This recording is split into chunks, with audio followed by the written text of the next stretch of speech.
Okay, the first plan of wiring the solar panels together like this did not work, as in the last video.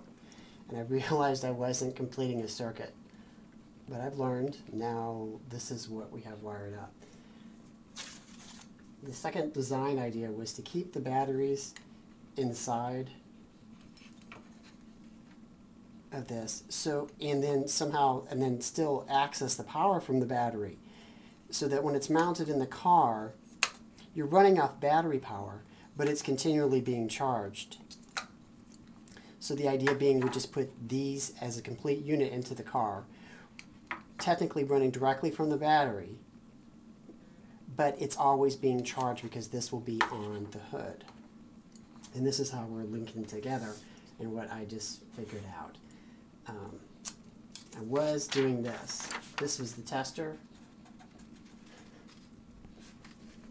I was taking the two of the negatives and connecting it to the tester and the two positives and hoping I would get a combined voltage of 1.2 and 1.2 to get 2.4. But that's not the way it works. This is how it works. If you think of a flashlight, there's a bottom of the circuit the way the batteries go in. So the bottom goes down to is at the bottom of the circuit. And that's the way I look at it. If this battery is the bottom of a flashlight. Well, the positive would connect to the negative of this one, because if it was a flashlight, it would look like this.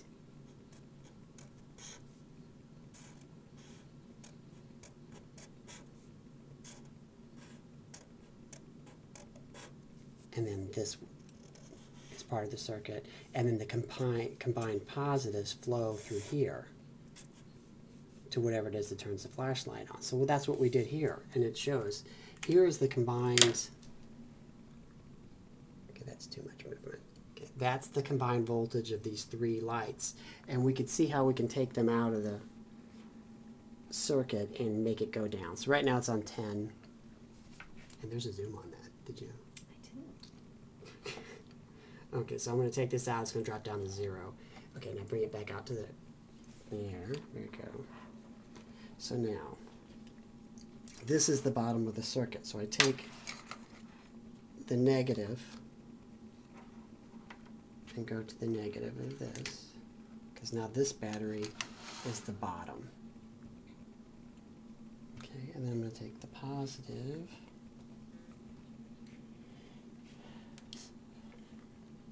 This is, that's the bottom, this is positive, negative, positive, that's it. So it should be that. There it is, it went down. So it was 10 before, so it went down. So we could even, and then if there's just one battery, you could see that it really is combining.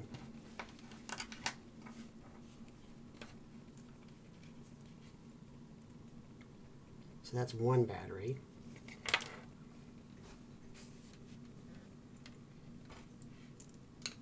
Here are two batteries, and then we'll hook up the third. And this, come back out so you can see the wiring. This is the bottom of the circuit. We'll make it 3 batteries.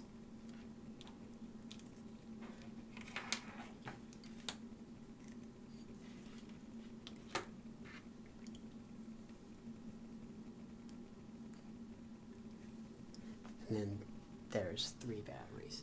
And this is how it's wired. Bottom of the circuit, the tester, and the positive to the negative, positive to the negative, this positive straight to the tester. Now if we do this on the car to get a full 12 volts, we'll need 10 of those batteries. So we'll have to have 10 mounted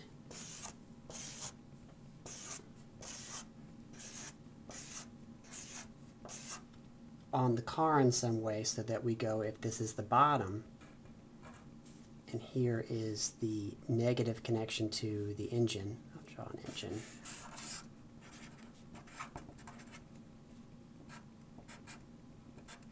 We'll go like this. And then this positive.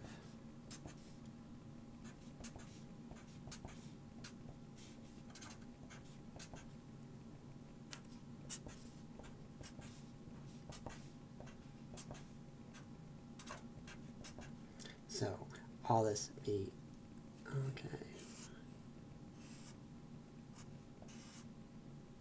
Positive, negative, positive, negative, positive, negative, positive, negative, positive, negative, positive, negative, positive to the engine. And that 10 batteries should give us 12 volts at 1.2 volts times 10. And it really should work because these solar panel these lights will charge, and we'll be drawing directly from the battery and getting a solid 12 volts. If we weren't using the batteries as some kind of regulator, we'd have the variance of power coming from, depending on the angle of the sun, and this by itself. So if we were just using this, there'd be too many variables about running the car. All we're doing is running off this, and then using this to charge this, and so it's continually going to charge, at least when there's sun out. Okay, so here's the plan for the next car design.